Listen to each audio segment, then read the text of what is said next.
nor is going to happen in Palestine when Israel is the largest, one of the largest military power in the Middle East or the world, while you have people oppressed and not under occupation. So how do you bring people who are not equally on the same level to be able to bring them together and so they can talk on the same level rather than one over the other? I'll take one more question and then move to my business. Yeah, I guess my question is, I'm not Palestinian, but there are Palestinians in the room.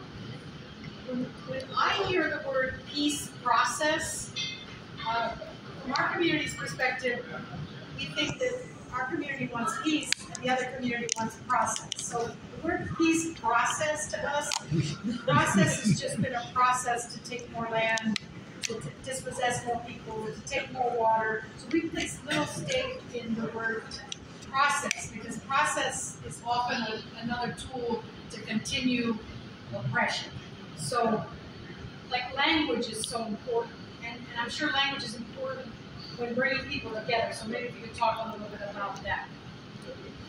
Can we start with definitions and then how steps comes I'll go first. Now, you see, Rolf is now taking advantage of me. And he's putting me now. You're not your seat. The history of subjugation, land confiscation in South Africa. The struggle was over land from the time the first white people that came to South Africa in the 17th century. We struggled, there were wars, but at some stage we had to come to some form of finality and understand how we do the repairing. We could go back 3 centuries, but there were no records. We had set records for 100 years, maybe 80 years, 90 years. There were people living in South Africa who were definitely dispossessed and who could trace them. So yes, land restitution is a very important part of our political settlement. That said, here, I'm the first person to acknowledge that as the South African government, we haven't had this well as we want that. In fact, in some areas, we failed miserably. And it's because of that failure we still have the problems we have. And there are certain problems. I'll give you some of the reasons. One of the things we did not consider when we assumed power, we focused on the transfer of political power. In 1988, the ANC in exile decided to write a document called Ready to Govern. And that's when we started the negotiations. But we focused on the transfer of political power. This is one of the things that wants us to go to bed. What we didn't do was 2 very important things that we learned now. The one, I can be a little kinder to ourselves in the negotiations because of the conditions that existed and the conditions under which we negotiated. I'll come to that just now. But with regard to the one thing we really invested in, and we are paying for it, is how do we maintain an effective administration to carry out our policies. We suffered the same problems that every liberation movement suffered in Africa and in South America as well.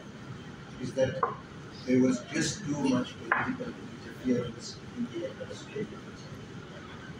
So what has happened? The will and intent to have land restitution. Repeat.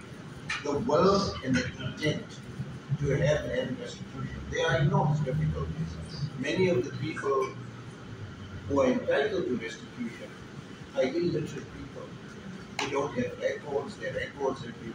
So it's been a tedious and laborious process. But we subjected our people to that. But guess what happened? We've only processed 20% of those applications. And that's the mistake we made. because of a weaker administration.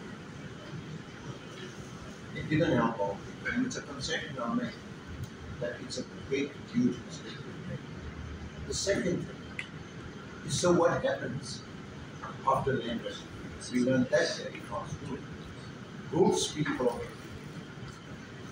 that's our former oppressors. They were good at one thing. They were very good farmers.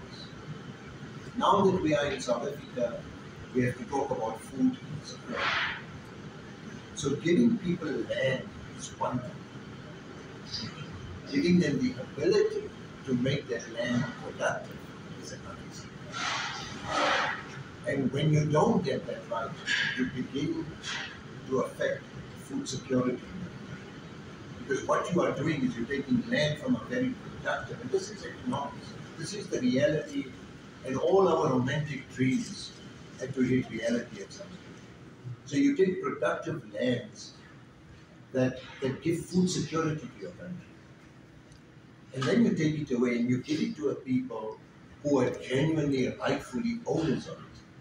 But then you give them nothing else. No access to markets, no access to capital, and no skills. Because farming is a business.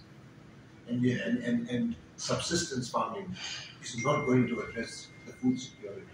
So I need to tell you that, but I also need to tell you, really, that it's a wonderful thing about South Africa, really. And I'm not trying to show off or be arrogant or immodest. It's something that really I marvel at. Those people, as former oppressors, have voluntarily, and Wolf and I are busy in a project. We established an agricultural development agency where government has failed, the private sector stepped in. And what they've done is about 70% of the food producers in the country, and these are for our former oppressors who were responsible for the dispossession of the land and who benefited from it. But that's the wonder of South Africa. They came forward. Wolf is part of a board that organizes that, where these farmers have now taken it upon themselves to transfer the skills, to mentor them, to provide access to markets, and even provide seed for finance. So restitution is absolutely crucial because it's about land.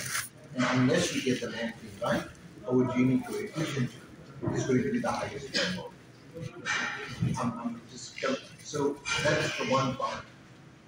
The second is, throughout, and we've been reading the newspapers about some of the not so nice things that are happening in South Africa.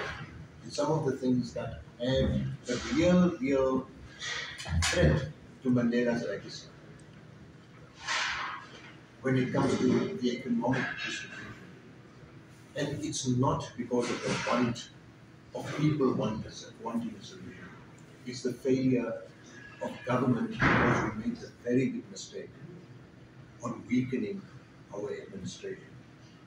So we can argue about whether a lighter started the fire or a match started the fire. There is a fire. The fire, people